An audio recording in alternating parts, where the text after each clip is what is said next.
Hello everyone, स्वागत है आप सबका आज के वीडियो लेक्चर के अंदर। आज है दर्शन निरूपण का सेकंड वीडियो। इसके अंदर हम बात करने वाले हैं वैशेषिक दर्शन के बारे में। तो पहले जो हम क्लास फर्स्ट के अंदर ऑलरेडी देख चुके हैं कि दर्शन क्या है, इसका इंपॉर्टेंस क्या है, ये हमको क्यों पढ़ना है, और फिर मैंने बोला था कि हम इंडिविजुअल एक एक दर्शन को डिटेल के अंदर देखेंगे। तो आज उसी सीरीज के अंदर सबसे पहला हमारे पास है वैशेषिक दर्शन। इसको हमको डिटेल के अंदर देखना है, ठीक है। तो अगर आपने अब तक वीडियो लेक्चर 1 नहीं देखा है तो आई बटन के अंदर ऊपर आपको जो है उसका लिंक मिल जाएगा, डायरेक्ट पहले वो देखो, तभी आपको समझ में आएगा आज का ये वीडियो लेक्चर। तो चलिए वीडियो लेक्चर शुरू करते हैं। तो सबसे पहले देखते हैं कि वैशेषिक दर्शन को जो है और भी सिनोनिम्स दिए हुए हैं, वो है जैसे कर्णाद दर्शन और औलुक्य दर्शन, ठीक है। तो इसको कर्णाद दर्शन क्यों बोलते हैं, मैंने आपको पिछली बार याद करवाया था पिछली क्लास में कि वैशेषिक दर्शन को जो लिखने वाले हैं प्रतिसंस्कृता है, उनका नाम है महर्षि कर्णाद। ये आपको माइंड में रहना चाहिए, ये याद हो जानी चाहिए चीजें, ठीक है। तो वैशेषिक दर्शनों को महर्षि कर्णाद ने लिखा, इसलिए इनको कर्णाद दर्शन भी बोला जाता है, ठीक है। तो और औलुक्य दर्शन, औलुक्य मतलब कि औल, औल टाइप, ये क्या होते थे, महर्षि कर्णाद क्या करते थे, दिन में काम करते थे, रात में जागते थे, रात में ये इन्होंने बैठ के ये दर्शन लिखा या इतना ज्यादा चिंतन मनन किया, तो इसीलिए जो है इनको औलुक्य दर्शन भी इस वैशेषिक दर्शन को बोला जाता है। अगर एग्जाम पॉइंट ऑफ व्यू से देखें तो हमारे लिए ये बहुत इंपॉर्टेंट है कि कर्णाद दर्शन और औलुक्य दर्शन both are the synonyms of the Vaisheshika दर्शन, ये अब तक आपको पता हो जाने चाहिए। अदरवाइज ये जो थ्योरी मैंने लिखी है वो आपके अंडरस्टैंडिंग के लिए, समझने के लिए है, इसका इतना कुछ ज्यादा इंपॉर्टेंस नहीं है, जैसे एक पढ़ लो, अंडरस्टैंडिंग अच्छी हो तो ठीक है, ठीक है। नेक्स्ट नेक्स्ट देखते हैं कि औलुक्य दर्शन क्यों बोलते हैं, क्यों, क्योंकि Kanad is said to be the son of Aulukya महर्षि, महर्षि इज काश्यप ऑफ गोत्र, hence is called as Auluk, Aulukya, and Vaisheshika दर्शन एज औलुक्य दर्शन, ठीक है। owls are known to be awake at night, ये आपको पता है, मेरे को पढ़ने की जरूरत नहीं है, ठीक है। तो ये औलुक्य महर्षि के सन थे और रात में जाके करते थे सारा काम, दर्शन वगैरह लिखा था इन्होंने, इसीलिए जो है वैशेषिक दर्शनों को औलुक्य दर्शन के नाम से भी जाना जाता है, ठीक है। ओके, अब इसके अंदर इंपॉर्टेंस क्या स्टार्ट होती है कि इसके अंदर क्या क्या बताया है। आपको यहाँ पे दिख रहा होगा हाइलाइटर के थ्रू कि थिंग्स डिस्क्राइब्ड, इस वैशेषिक दर्शन के अंदर क्या क्या चीजें बताई गई है।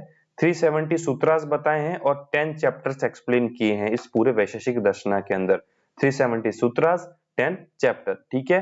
नेक्स्ट, ये जो स्लाइड है या इस पे जो लिखा है कंटेंट बहुत ज्यादा इंपॉर्टेंट है, इसकी जान जो बोलते हैं ना वो इसी के अंदर बसी हुई है, यानी कि षड पदार्थता को वैशेषिक दर्शन ने बहुत ज्यादा इंपॉर्टेंस दिया है।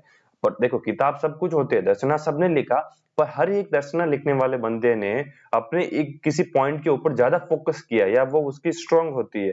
जैसे हम बीएमएस करेंगे फिर पीजी करेंगे तो पर्टिकुलर सब्जेक्ट के अंदर हम इसे एक्सपर्ट हो जाएंगे ना, वैसे ही यहाँ पे होता है कि वैशेषिक दर्शन के अंदर षड पदार्थ एक्सप्लेन किए हैं। आप नोट्स बना रहे हो तो प्लीज नोट्स के अंदर भी मेंशन करो, या जो भी बुक है उसके अंदर हाईलाइट करो उसको कि ये श्लोका पता होना चाहिए, आपको बहुत बहुत बहुत काम आएगा ये श्लोका। धर्म विशेष प्रसूताद द्रव्य गुण कर्म सामान्य विशेष समवायम पदार्था नाम साधर्म्यम वैधर्म्याभ्याम तत्व ज्ञानानाम निश्रेयसम, ठीक है। ये श्लोका बहुत ज्यादा इंपॉर्टेंट है, या ये सीक्वेंस तो एटलीस्ट इंपॉर्टेंट है।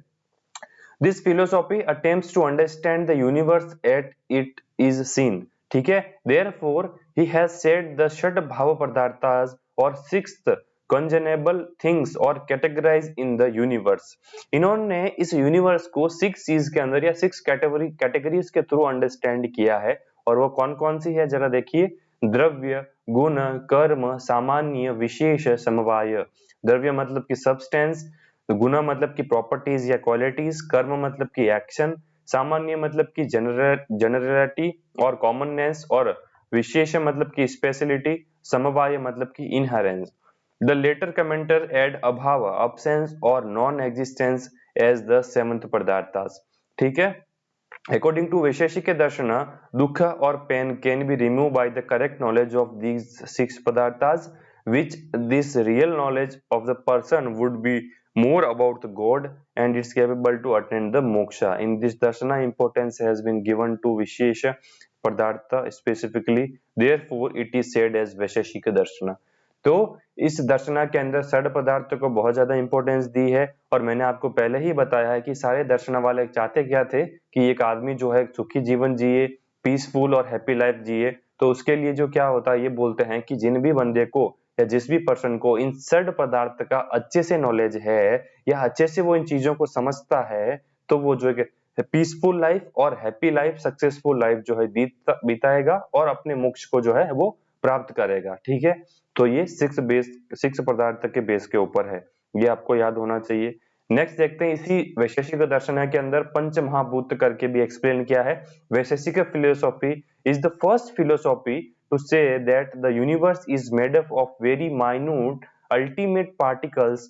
These particles are indivisible and are termed as कण, अणु, एटम्स। There are कौन कौन से हैं? आकाश, भूमि, जल, अग्नि, वायु। ठीक है, इनसे मिलकर बना है। 5 महाभूतों से मिलकर यूनिवर्स बनी है। ये सबसे पहले वैशेषिक दर्शन ने बताया था, आपके एटॉमिक थ्योरी से भी पहले। यहाँ पे दिखा ना अणु, एटम्स। ठीक है, तो एटॉमिक थ्योरी के पहले ही गुरुजी ने, हमारे कर्णाद, महर्षि कर्णाद ने जो है वैशेषिक दर्शन के अंदर ये एक्सप्लेन कर दिया था। ठीक है, तो ये है ब्यूटी ऑफ आयुर्वेदा। ठीक है, 5 महाभूत इन्होंने बताया।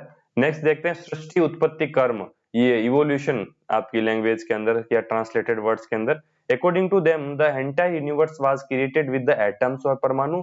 ये पूरी जो है सृष्टि जो है परमाणु या अणु से मिलकर बनी है।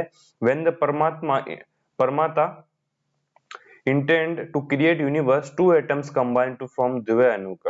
यानी कि एक अणुक आया, जुड़े आपस में, द्वय अणुक बने, 3 आए, त्रय अणुक बने, 4 आए, चतुर अणुक बने। तो फ्रॉम 3 अणुक चतुर अणुक, चतुर से 5 बने, है ना, चतुर अणु से 5 अणु जुड़े, 5 से 6 बने। ऐसे जैसे चल के पूरी सृष्टि का जो है यहाँ पे निर्माण हुआ, ये बोलते हैं। और इनके अंदर 2 प्रमाणास को वाइडली जो है और अच्छी तरीके से इन्होंने एक्सेप्ट किया, वो है प्रत्यक्ष अनुमान, प्रत्यक्ष और अनुमान। प्रत्यक्ष मतलब की डायरेक्ट परसेप्शन और अनुमान मतलब की इन्फरेंस। ठीक है, तो शब्द एंड उपमान प्रमाण आर इंक्लूडेड इन द अनुमान प्रमाण इटसेल्फ। तो इस स्लाइड के अंदर है कि ये सृष्टि कैसे बनी, आपके अंदर भी डाउट था ना, ये दुनिया कैसे बनी। तो इन्होंने क्या बोला कि दुनिया जो है अणु से मिलकर बनी है, हम इनको और ज्यादा डिवाइड नहीं कर सकते। और एक अणु दूसरे अणु के जब कांटेक्ट में आया तो उसको बोला द्विअणु, जब 3 आए तो त्रिअणु, 4 आए चतुरणु, ऐसे करके ये पूरी सृष्टि जो आगे से आगे चल के बनी हुई है। और ये जो है 2 प्रमाणास को एक्सप्लेन करता है, प्रत्यक्ष प्रमाण और अनुमान। प्रत्यक्ष मतलब कि जो आंखों से दिखाई दिया, उन्होंने उस चीज को भी ऊपर विश्वास किया है। और जो चीज अनुमान है, यानी कि हम सोच सकते हैं या इन्फ्रेंस है, उन चीजों की भी यहाँ पे जो इन्होंने इंक्लूड किया है। ठीक है, नेक्स्ट देखते हैं कि इन्होंने अंदर कौन कौन से वाद जो है एक्सप्लेन किए हैं वैशेषिक दर्शन के अंदर।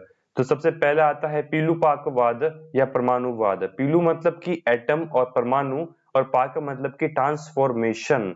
परमाणु is the last minute particle of the creation. ठीक है, there is a transformation in the objects due to the application of specific temperature or heat. There is a change in color and form. For example, mango which is आम्ल रस। Mango जब कच्चा होता है तो खट्टा होता है टेस्ट के अंदर, लेकिन जब पक जाता है तो उसके बाद वो स्वीट हो जाता है, यानी कि उसके अंदर चेंजेस हुआ पकने के बाद। पहले एटम तो सेम थे ना, बस उसके अंदर ट्रांसफॉर्मेशन हो गया, पाक हो गया। ठीक है, when the heat is given, there is the change in the परमाणु level where there is a breakage and the recombination of the parmanus into a new substance. A chemical changes is noted and it is irreversible. तो जैसे भी किसी चीज को heat दी जाती है तो उसके केमिकल रूप के अंदर चेंजेस हुआ, यानी कि खट्टा तो चाहे वो मीठा हो गया, यानी कि सोर जो टेस्ट था वो स्वीट टेस्ट के अंदर कन्वर्ट हो गया। तो यहाँ पे जो केमिकल चेंजेस हुआ है वो एग्जाम्पल है पीलुपाकवाद का। ठीक है, नेक्स्ट इन्होंने जो दिया है एक और वाद है, उनका नाम है आरंभवाद। न्याय एक और दर्शना नेक्स्ट पढ़ेंगे हम। न्याय और वैशेषिक दर्शना, schools of Indian philosophy accepted these theories. According to them the building block of the universe are the atoms, परमाणु।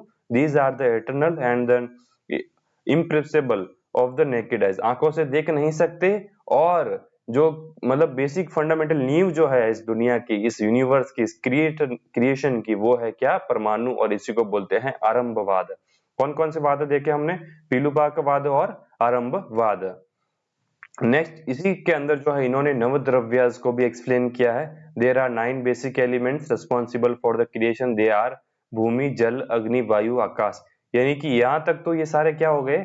हमारे पंच महाभूत, मैंने एक्सप्लेन किया है पहले ही। इसके बाद से काल, दिक, आत्मा और मनस, ये भी इन्होंने यहाँ पे इंक्लूड किए हैं। काल मीन्स टाइम, दिक मतलब की डायरेक्शन, आत्मा मतलब की सोल, और मन मतलब की माइंड। इनको भी यहाँ पे जो है इंक्लूड अंडर किया है। अब कितना हो गया यहाँ पे 9 द्रव्यास एक्सप्लेन किए हैं। ठीक है, नेक्स्ट बढ़ते हैं। इन्होंने त्रिगुणा बताए हैं, कौन कौन से हैं? सत्व, रज, तम, मानसिक से रिलेटेड है, मनस के गुना से रिलेटेड है। 5 कर्म इन्होंने एक्सप्लेन किए हैं, उत्क्षेप, अपक्षेप, आकुंचन, प्रसारण, गमन। उत्क्षेप मतलब कि एलिवेशन, अपक्षेपण मतलब कि डिप्रेशन, एडक्शन, आकुंचन मतलब कि फ्लैक्शन, प्रसारण मतलब कि एक्सटेंशन, गमन मतलब कि लोकोमोशन। थ्रू दिस नॉलेज मिथ्या ज्ञान इज रिमूव्ड, राग द्वेष which leads to dukha can be removed and one would know about God, then he is capable to attaining the moksha। ये बोलता है कि भाई जिनको भी नवद्रव्यास का, षट पदार्थास का अच्छे से नॉलेज है, या उनको सत्व रज तमस के बारे में पता है, आरंभवाद के बारे में पता है, और अगर इनका पर्टिकुलर सही तरीके से उनके पास नॉलेज है, तो वो राग द्वेष ईर्ष्या क्रोध इन सब से ऊपर उठ सकता है और मोक्ष को डेफिनेटली जो है वो प्राप्त करेगा। ठीक है, ये वैशेषिक महर्षि कर्णाद बोलते हैं। नेक्स्ट, गुणाज ऑफ वैशेषिक दर्शन कौन कौन से हैं? ये भी एमसीक्यू वाइवा के अंदर बहुत ज्यादा इंपॉर्टेंट है, फाइनल एग्जाम के अंदर भी ये सवाल आता है। तो 17 जो गुना इसके ओरिजिनल है वैशेषिक दर्शन के, और 7 गुना है जो कमेंटेटर्स के द्वारा ऐड हुए हैं।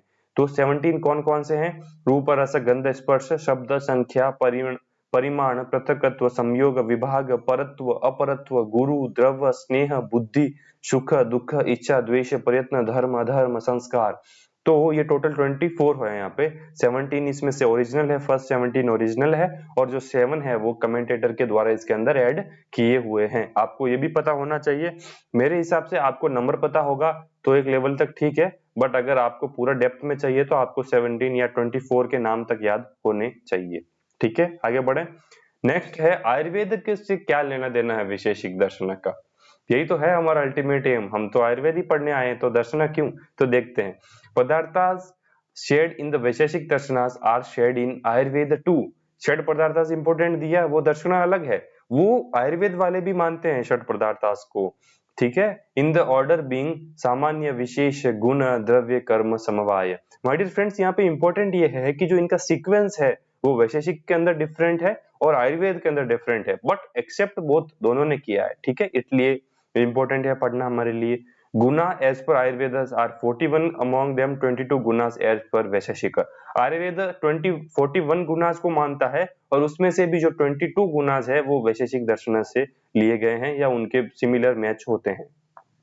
नेक्स्ट है आयुर्वेदा हैज एक्सेप्टेड द 2 प्रमाणास। कौन कौन से? प्रत्यक्ष और अनुमान, अलोंग विद द आप्तोपदेश for the purpose of the परीक्षा। और वैशेषिक मैंने कौन से 2 बताए आपको मैंने बताया था प्रत्यक्ष और दूसरा बताया था अनुमान। तो ठीक है, ये भी आयुर्वेद एक्सेप्ट करता है।